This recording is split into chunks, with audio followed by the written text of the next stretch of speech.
A result that will please Ireland and will virtually certainly put France out. 2-0 to Mexico in Bolaguaniville. And there's the table. Uruguay on top, 4 points, with Mexico, France and South Africa pointies. And the position now is that qualifying is out of France's hands. If Uruguay and Mexico draw, France are out.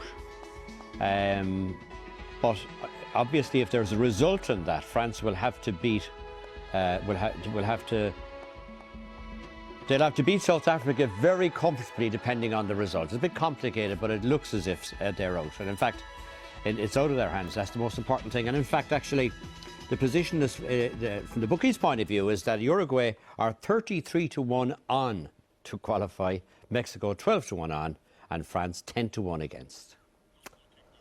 So it ain't looking good now. Oozing insincerity from every pore. Are you sorry for France? I don't care about the Paris stuff. I really don't. I mean, I think they'll go home to a very hostile reception from their own supporters, and I think they should really, as professionals, be ashamed of themselves. They didn't play with any spirit tonight, no unity of purpose. Mexicans deserve to win because their attitude was really good. They fought for every ball, and they were fortunate to get the break to score the first goal because Hernandez was offside. But really, they showed a terrific attitude. They've never beaten France. They played 6 times before. France have won 5 of them. And with the players that France had on the field tonight, Anelka, Malouda, you know, top players for their clubs, they should have done an awful lot better. Frank Ribery, of course, as well. What about Eamon's point? France should be ashamed of themselves. Yes, most definitely. You go to a World Cup, whether you like the manager or not shouldn't come into it. Or whether he's not a good coach, you've got to go out and play for yourself. And the people that go and watch the game, your family, the families will be getting stick back home. You have to have some pride in your performance, and they didn't have any pride whatsoever in playing for France tonight. It was sad to watch, and I don't know whether Laurent Blanc is going to be happy that he's taken over this.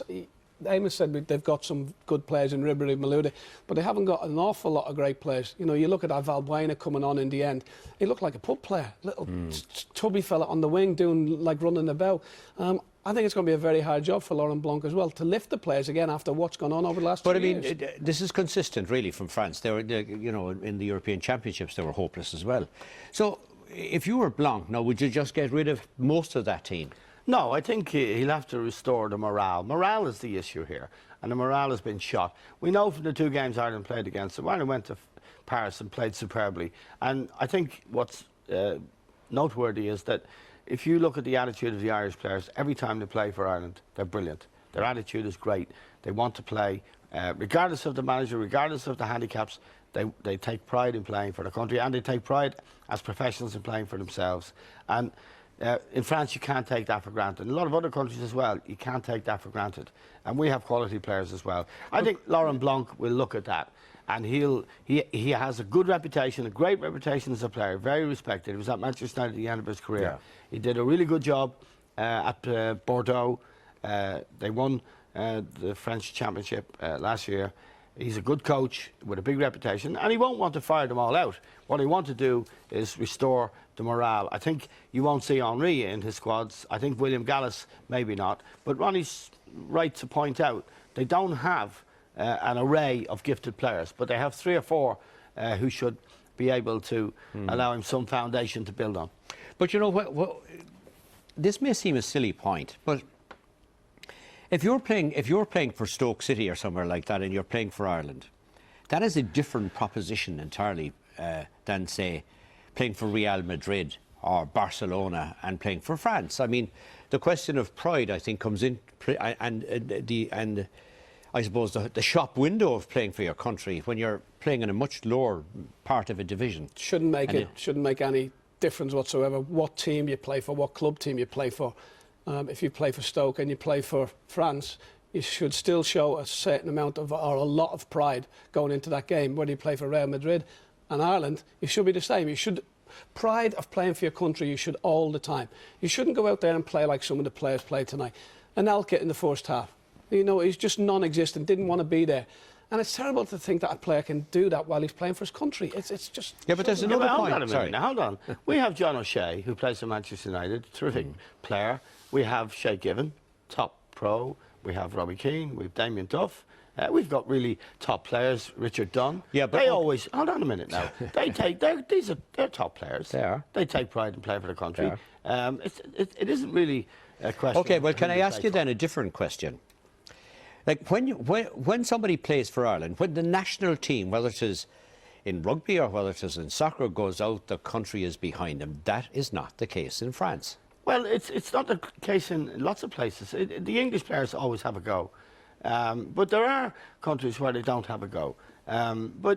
But there are racial tensions in relation to the French team and the support for the French team, isn't there? Well, and the attitude of the French there's an team. element of that, but really this comes down to the players themselves. I mean, even to what we're doing here tonight and all the people working with us, whatever job you do, Bill, you have to take pride in it. And the best people do take pride in their work, regardless of what the work is. And when you're a highly paid player, what you could say about the French players and some other players we've seen over the years and in the contemporary game is they're multi-millionaires. Correct. They earn much more than the coach, and they don't need to take any messing. In other words, I was going to use another word. They don't have to take it, right? So if they don't fancy it, they can go. They'll be off on the holidays. But haven't you actually put your finger on something that's hugely important? That the club and the money from the club is now significantly more important than playing for the national team, because that's where your bread and butter is, and that's where you make your millions. You don't, I still can't. I think that's true. I can't get my head around. I still can't get around that way of thinking that somebody can do that. I've got loads of money. I'm playing for my country. You saw the evidence on the pitch. The fellas don't care. Like Amos said, whatever job you do, you've got to do it properly. First and foremost, when you go out on a football pitch, you give 100%. No matter what. If you're hopeless, you're hopeless. But first and foremost, give 100% and have pride in what you're doing on the pitch. They didn't do that tonight, and that's nothing got to do with earning 100 grand a week. That is just a certain mentality that some of the French players have at this moment in time, and they're all right because they'll turn around and say it's the manager. But it's nothing to do with the manager. Well, it is partly to do with the manager, but you still should have pride in your performance. There's something phlegmatic in the French character. You saw Dominic leaning on the bench at the end, OK? He wasn't a man in trauma. He wasn't tearing his hair out. No. He's shrugging his shoulders. C'est la vie. C'est la vie.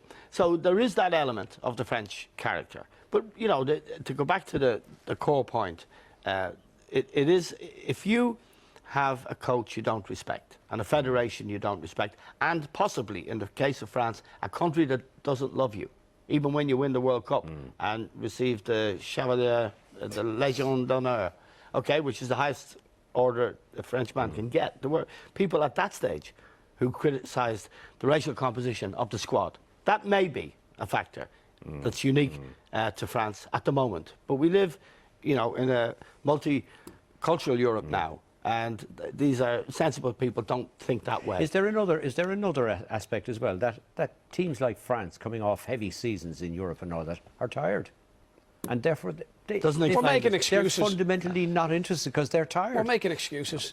Oh, I know we're making excuses. I accept that. They've got to be interested in playing the World Cup whether you're tired or not. I just no, there's no excuses. There's no excuses. It's just okay, well, we'll change the focus focus completely now, and we'll say that they play.